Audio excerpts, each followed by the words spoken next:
Deməli, Ali və Ali'nin bağça yoldaşları Qatarda yerlənirlər. Ali bağça yoldaşları ilə bir yerdə, kindergarten uşaqları ilə.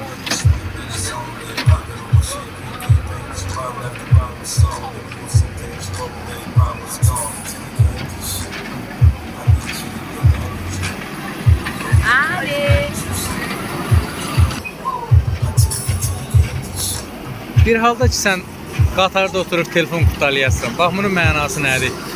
Elə gid otur qıraqda telefonun qutaladın ha. Sənin burada nə işin var?